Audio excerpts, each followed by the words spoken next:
3 days before my wedding, a single video shattered everything I thought I knew about Claire, my fiancée.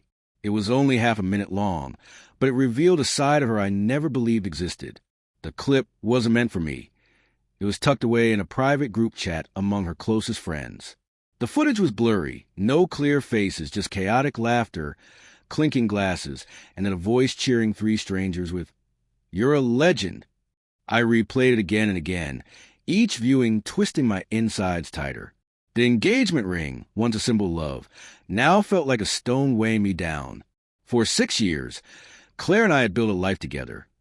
Through her mother's illness, my own career struggles, and countless late nights filled with whispered promises. But one reckless weekend in Las Vegas had destroyed it all. I didn't yell. I didn't cry. I didn't even confront her. Instead, I saved the clip, stripped out the audio, and archived every damning message from that group chat. And then I smiled. This wasn't about simply walking away. This was about making sure she'd never escape the fallout. When Claire returned from Vegas, glowing with a sun-kissed smile, she tossed her heels aside and beamed. "It was insane, love," she said brightly, "but I'm so ready to be your wife." I kissed her forehead, masking the ice in my veins. "Sounds like you had the time of your life," I replied warmly. She never noticed the shift in me. She didn't realize she was already saying goodbye. That night, while she slept beside me, her phone buzzing with bridesmaids' texts, I stayed awake. At 4:15 a.m., I was ready. Passport packed, laptop secured, a burner phone in hand. I placed the ring on the counter with a short note. "Don't contact me. You'll find out why soon." By dawn, I was on a flight to Portland, not to escape, but to begin. The rehearsal dinner was nothing short of chaos.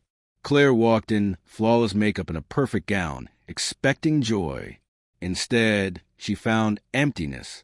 My phone was off, my family unreachable, my groomsmen vanished. Her voicemails piled up unanswered. By noon, panic replaced confusion. Her mother whispered, "Did something happen in Vegas?" Her father demanded answers no one could give.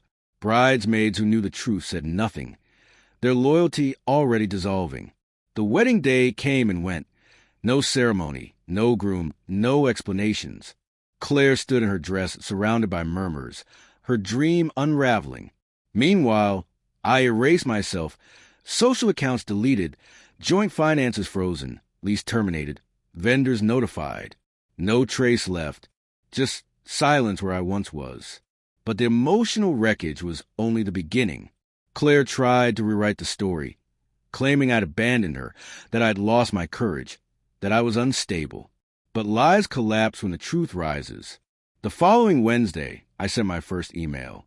Subject line, "The Real Claire." Attached was a carefully edited minute-long montage from Vegas.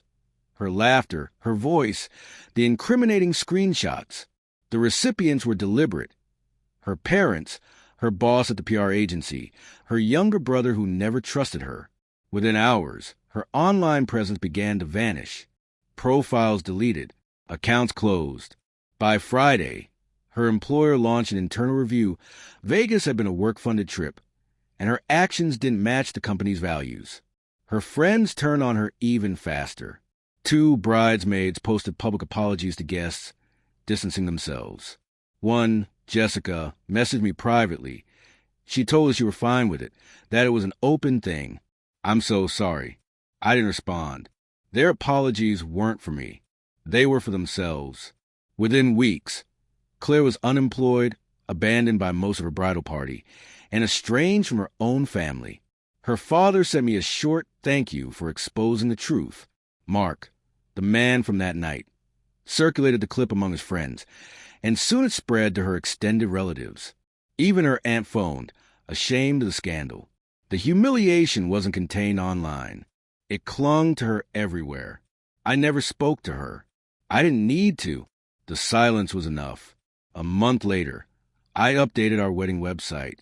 Where RSVPs once lived, guests now found a page titled "Why the Wedding Never Happened."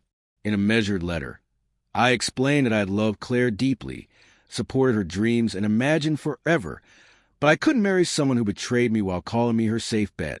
I even included her own words from a private chat. He's reliable. I'll marry him, get what I can, and move on to something bigger. The proof was minimal but undeniable. The backlash was immediate. Her family cut ties. Her brother stopped speaking to her. Mark's relatives severed business connections with her father. Her old boss publicly confirmed her dismissal. Even Jessica, the bridesmaid, posted, "Actions have consequences. I choose integrity." Claire was left alone, not because I destroyed her, but because her own choices had. I merely revealed them. Her last message came one quiet Tuesday. "You got your revenge."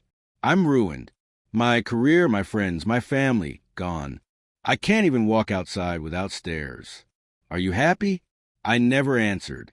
This wasn't about gloating. It was about truth. 6 months later, I sat at a cafe in Lisbon, the Atlantic breeze carrying salt in the air. Claire's life had only partly recovered.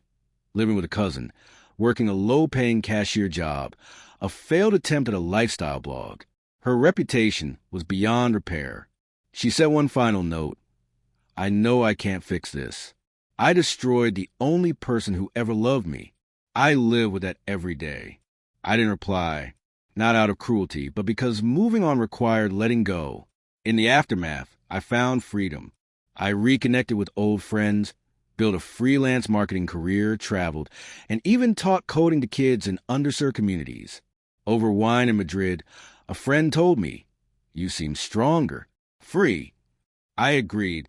The cost had been steep, but what I gained, peace, self-respect, independence, was priceless. This isn't just a story about betrayal or revenge. It's about reclaiming your worth. When someone treats your devotion as weakness, you don't beg, you don't scream, you walk away, and you let their actions undo them. The truth doesn't shout. It cuts clean, and it lasts. If you've ever been betrayed, remember this. Justice doesn't always roar, it endures.